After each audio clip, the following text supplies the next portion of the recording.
कोणी काही म्हणत आहे, हे मी जबाबदारीनं सांगतोय की भारतीय जनता पक्षाबरोबर अशा प्रकारे उद्धलट करण्याचा कोणत्याही सत्तेसाठी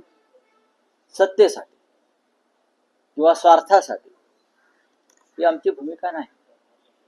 जसं आता मुंबईमध्ये महापौर पदाच्या संदर्भात अनेक भूमिका घेतली, निवडणूक बिनविरोध झाली, ही भूमिका आहे पक्षाची आणि ती जाहीरपणे घेतली. पण चंद्रपूर सारख्या ठिकाणी स्थानिक लोकांनी त्यांच्या स्वार्थासाठी असे काही निर्णय घेतले असतील पक्षाला अंधारात ठेवून, तर नक्कीच त्याच्यावरती शिवसेना पक्षप्रमुख एक भूमिका घेतील याची मला खात्री आहे. लोकांनी जर शेड खाल्ला आहे तर मुंबईतून ज्यांनी हे आदेश दिले, मुंबईत जे स्थानिक पदाधिकारी मुंबईतल्या नेत्यांच्या संपर्कात होते त्यांनी त्यांना शेड खायला लावलंय का? बघा, ह्याच्यावरती आता तुम्ही हा विषय जो आहे हा चंद्रपूर पुरता मर्यादित.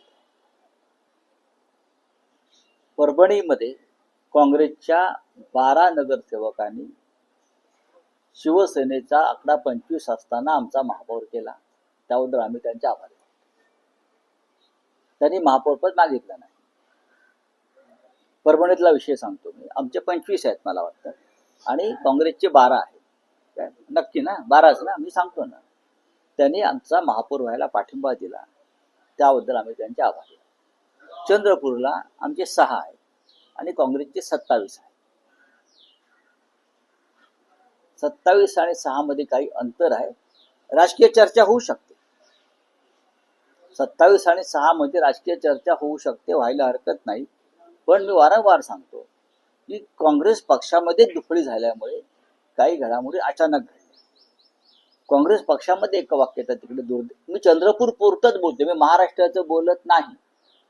हे फक्त चंद्रपूर भागापुरतच मर्यादित आहे. तिथे दुफळी पक्षामध्ये होती, तिथे एका वाक्यता नव्हती. ते भांडण दिल्लीपर्यंत गेलं.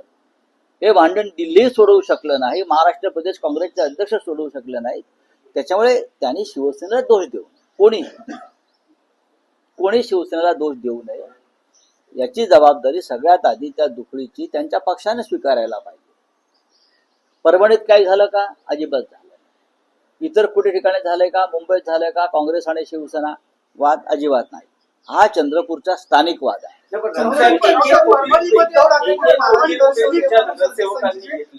पाठिंबा देण्यासाठी 1 कोटी प्रत्येक ज्यांनी हा आरोप केला ते पैसे मोजायला बसले होते का भाजपतर्फे, की हे पैसे मोजा आणि त्यांना द्या? ज्यांनी हा आरोप केला, मला आरोप कोणी केलाय माहित नाही, पण भारतीय जनता पक्षाने हे 1 कोटी रुपयाचा भाग आहे त्यांच्याकडे पाठवून जरा मोजून पोचवा शिवसेनेच्या लोकांकडे.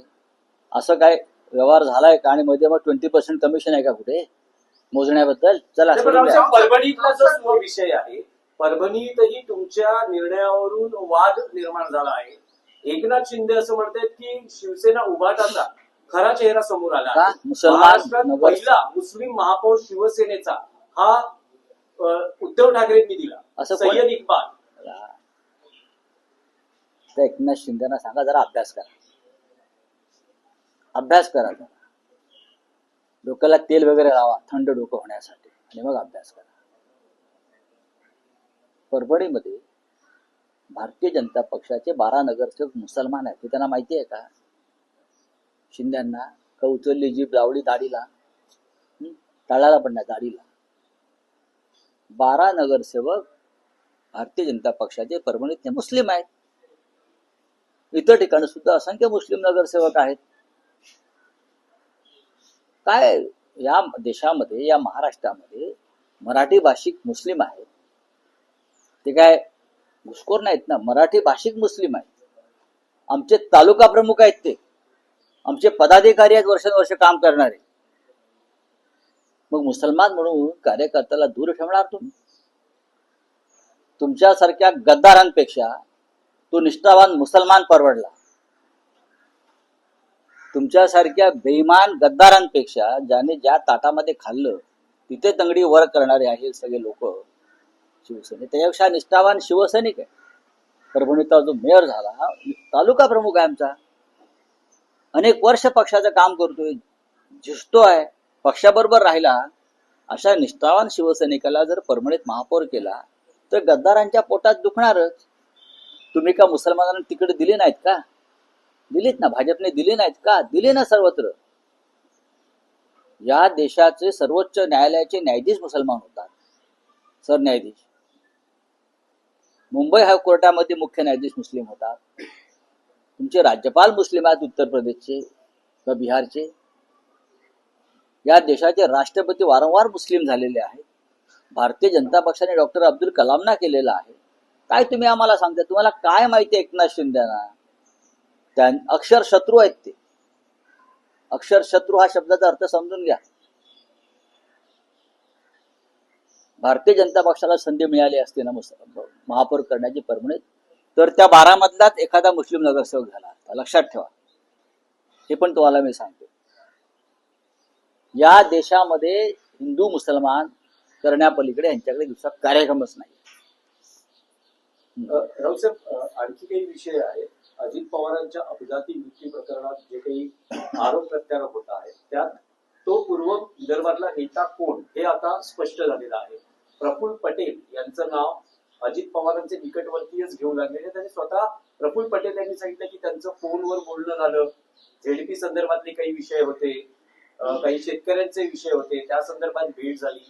जे म्हटलं जाते की अजित पवार हे बाय रोड जाणार होते बारामतीला, पण सगळं स्केड्यूल बदललं. हा विषयावरती आता पुरेशी चर्चा झालेली आहे. या विषयावर पुरेशी चर्चा झाली आहे आणि या विषयावर चर्चा करणं थांबवलं पाहिजे. रोहित पवारांनी दिलेलं प्रेझेंटेशन हे पुरेसं पुराव्यासह बोलकाय. आपण एक ट्विट केलेलं आहे ज्याच्यामध्ये आपण नोटाबंदी जी होती ती अमेरिकेच्या आदेशाने झाली, नरेंद्र मोदींनी ती केली असं आपण त्यामध्ये ते ट्विट करून. हे मी नाही, हे अमेरिकेने सांगितलं. हे अमेरिकेकडून आलेलं आहे की आमच्या सांगण्यामुळे भारतामध्ये तो तेव्हा नोटाबंदीपासून सर्व प्रकार घडले. अमेरिका सांगते हे जे हिंदू मुसलमान करतायत ना इकडे, त्यांनी ते वाचावं. त्यांनी एपिस्टन फाईलची 30 लाख पानं वाचावीत एकनाथ शिंदेनी. तुमच्यातलं कोणी त्यात नाही ना, जरा माहिती करून घ्या. बरेच लोक त्यांचे अमेरिकेत जाये करत होते मधल्या काळामध्ये. हा, भारतीय जनता पक्षाचे तर आहेतच, पण त्यांच्या मित्र पक्षांचे सुद्धा कुठल्या फाईल मध्ये कोण अडकले बघा. मी मागे सांगितलेलं आहे की मोदी नेहमी म्हणतात ताश्कंद फाईल बघा सिनेमा, मग काश्मीर फाईल बघा, मग केरळ फाईल बघा, स्वतः जाऊन बसतात. आता मोदीने सांगायला पाहिजे त्यांच्या लोकांना एप्स्टीन फाईल बघा, एप्स्टीन फाईल बघा. हे मोदीने सांगायला पाहिजे. ही फाईल का ते बघत नाहीत? हा, त्यातला मुख्य भूमिकाच त्यांची आहे. मुख्य भूमिका भारतीय जनता पक्षाची आहे त्याच्यामध्ये. मोदीने सांगायला पाहिजे मित्रों एप्स्टीन फाईल भी देखो. रावसाहेब, अजित पवारांच्या अपघाती मृत्यूबद्दल तुम्ही म्हणालात की चर्चा थांबायलावी, जे काही सत्य ते बाहेर येईल. पण रोहित पवार यांनी राज्यात पण प्रेझेंटेशन केलं, रोहित पवारांनी दिल्लीत प्रेझेंटेशन केलं आणि ते जी विमान कंपनी आहे VSR या कंपनीवर काही संशय उपस्थित करत आहे. काही प्रमाणात चर्चा आहे की या कंपनीमध्ये देशातल्या मोठ्या उद्योगपतीची गुंतवणूक आहे. तुमच्याकडे काही या संदर्भातली माहिती आहे? ते मला वाटतं पहिल्याच दिवशीच सांगितलेलं आहे.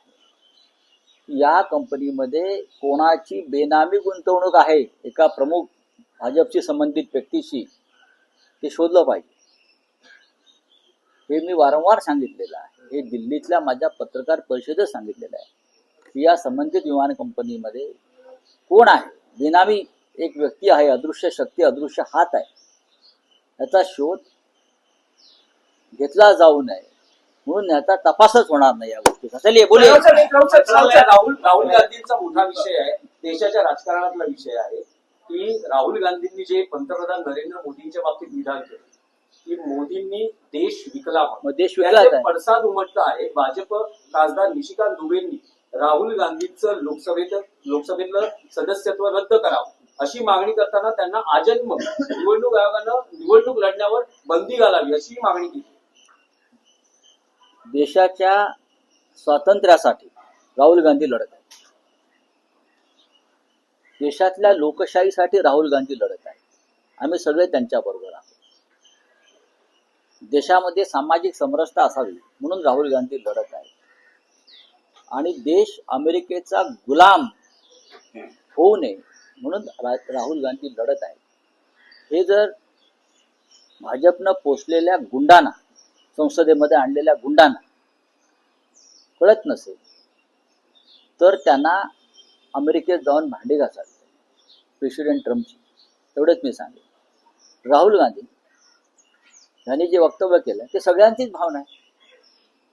जे ट्रेड डील अमेरिकेबरोबर झालेलं आहे त्याच्यामध्ये भारताचा शेतकरी, कष्टकरी ते एक प्रकारे गुलाम झालेले, देश गुलाम झाले। प्रेसिडेंट ट्रम्पच्या दबावाखाली रशियाकडून आपण तेल खरेदी थांबवली, जी स्वस्त, त्याच्यामुळे $90,000 बिलियन आपलं नुकसान होतं या देशात।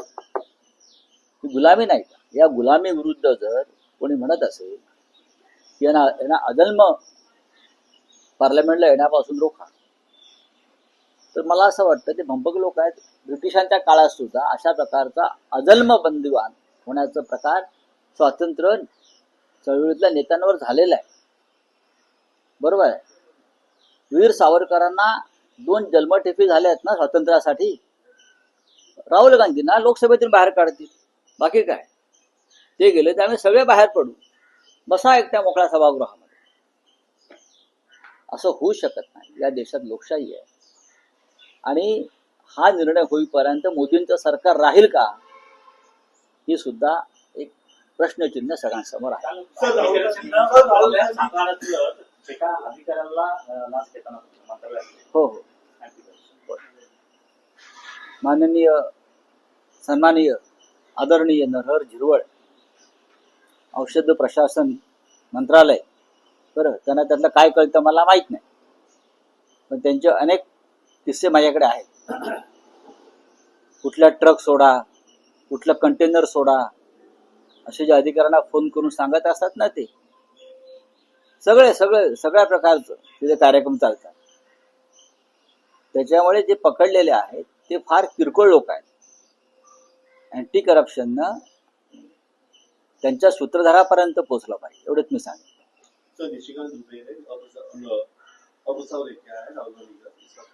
देखिए, मोदी सरकार ने गुंडों की फौज पार्लियामेंट के इर्द गिर्द या अंदर लाई है इस काम के लिए। ये शोले में एक डायलॉग है, गब्बर सिंह बोलता है ठाकुर ने हिजड़ों की फौज लाई है। मैं ऐसी बात नहीं करूंगा। राहुल गांधी देश का नेता है, Rahul Gandhi leader of opposition है। राहुल गांधी देश की स्वतंत्रता के लिए, देश के डेमोक्रेसी के लिए, देश में जो गुलामी आ रही है अमेरिका के माध्यम से उसको खत्म करने के लिए राहुल गांधी लड़ रहे हैं। अमेरिका से जो ट्रेड मोदी जी ने किया है वो जिसको स्वीकार करना है, ये जो एमपी जिसका आपने नाम लिया, तो जाकर व्हाइट हाउस में झाड़ू पोछा लगा सकते, गुलामी कर सकते हैं लोग। लेकिन एक देश का जो सच्चा राष्ट्रभक्त नागरिक है, जो राहुल गांधी जी को नेता मानता है इस मामले में, वो ये काम नहीं करेगा और वो लड़ेगा। देश के स्वतंत्रता संग्राम में पहले 1947 तक हजारों लाखों लोगों ने इस प्रकार से त्याग और बलिदान दिया है, और ये लोग राहुल गांधी जी को भी इस प्रकार से सूली पर अगर चढ़ा रहे तो देश राहुल जी के साथ रहेगा। हम सब उनके साथ रहेंगे और लड़ेंगे, क्योंकि हमको देश को प्रेसिडेंट ट्रम्प के हाथों में बेचना नहीं है, बस।